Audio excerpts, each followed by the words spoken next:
Edward the Emu. Edward the Emu was sick of the zoo. There was nowhere to go, there was nothing to do. And compared to the seals that lived right next door, well, being an emu was frankly a bore.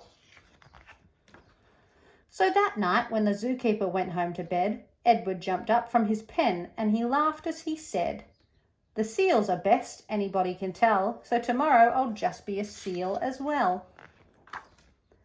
The next morning at 9, when they opened the zoo, the seals were swimming and Edward was too. He dived in the water and basked in the sun, and he balanced a ball on his beak just for fun. Well, Edward was really enjoying the day till he overheard someone behind the fence say, "The seals are always amusing, it's true, but the lion's the best thing to see at the zoo." So that night, when the zookeeper went home to bed, Edward jumped from the pool and he smiled as he said, "The lion's the best, anybody can tell, so tomorrow I'll just be a lion as well." The next morning at 9, when they opened the zoo, the lions were roaring and Edward was too.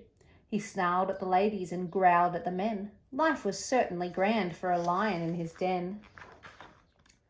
Well, Edward was having a wonderful day, till a man in the crowd had the gumption to say, "The lion's a beast I shall always detest. The snakes are the things that I like to see best." So that night when the zookeeper went home to bed, Edward crept from the cage and he grinned as he said, "If snakes are the best things and that's what they say, then tomorrow I'll just be a snake for the day." The next morning at 9, when they opened the zoo, the snakes were all hissing and Edward was too. He slipped round the rocks, it was magic to see. Then he curled himself casually up round a tree.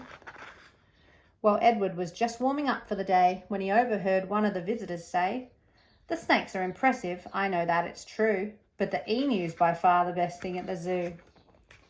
"The emu," gasped Edward. "My goodness, that's me. I'm the thing that gentleman most likes to see.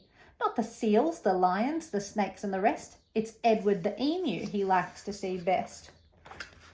So that night when the zookeeper went home to bed, Edward slipped from the cage and he laughed as he said, "If the emu's the best, then that's easy then. Tomorrow I'm Edward the emu again." Edward ran to the place where he used to reside, but oh, what a shock when he clambered inside. He found himself suddenly face to face with the emu they'd brought in to take Edward's place. The emus considered each other a while. Then the new emu said with a shy little smile, "Hello, I'm Edwina. It's nice meeting you. You're the best thing I've seen since I came to the zoo."